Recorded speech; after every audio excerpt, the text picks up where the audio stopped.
Bhishma Dev said, "Let me now invest my thinking, feeling, and willing, which was so long engaged in different subjects and occupational duties, in the all-powerful Lord Sri Krishna.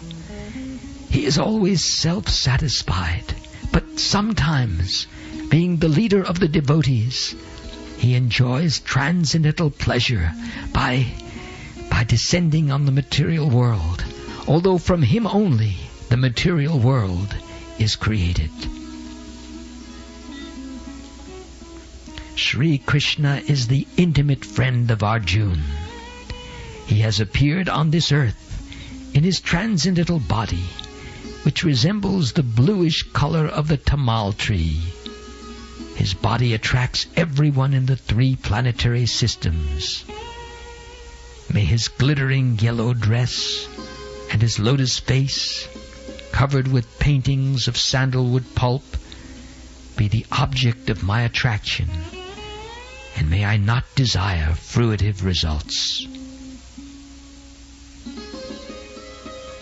On the battlefield, where Sri Krishna attended Arjuna out of friendship, the flowing hair of Lord Krishna turned ashen due to the dust raised by the hoofs of the horses. And because of his labor, beads of sweat wetted his face. All these decorations, intensified by the wounds dealt by my sharp arrows, were enjoyed by him. Oh, let my mind thus go unto Sri Krishna.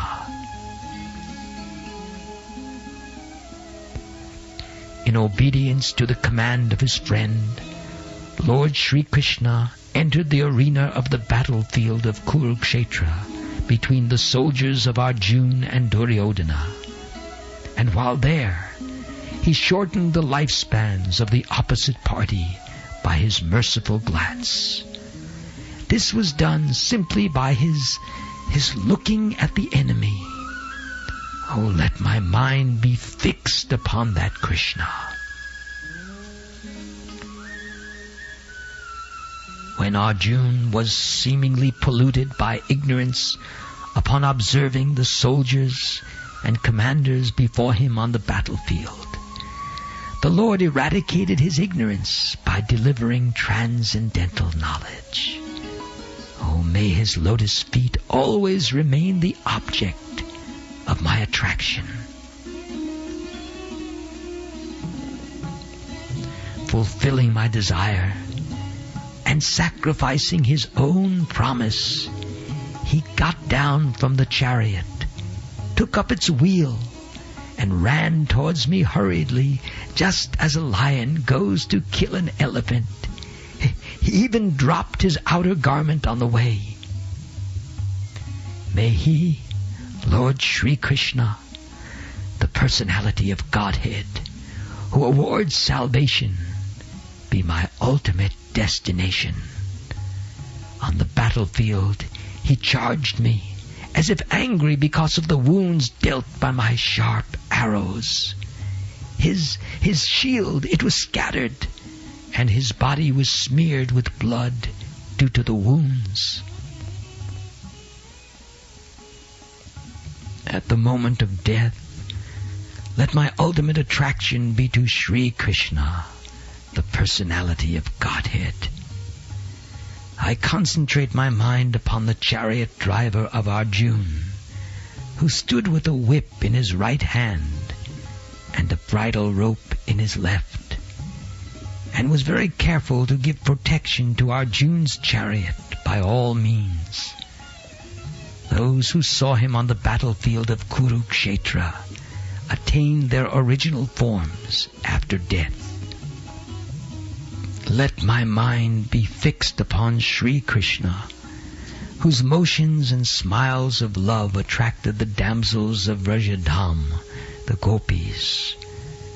The damsels imitated the characteristic movements of the Lord after his disappearance from the Ras dance. At the Rajasuya Yajna, the sacrifice, performed by Maharaj Yudhishthira, there was the greatest assembly of all the elite men of the world, the royal and learned orders. And in that great assembly, Lord Sri Krishna was worshipped by one and all as the most exalted personality of Godhead. This happened during my presence, and I remembered the incident in order to keep my mind upon the Lord. Now I can meditate with full concentration upon that one Lord, Sri Krishna, now present before me, because now I have transcended the misconceptions of duality in regard to His presence in everyone's heart, even in the hearts of the mental speculators. He is in everyone's heart. The sun may be perceived differently, but the sun is one.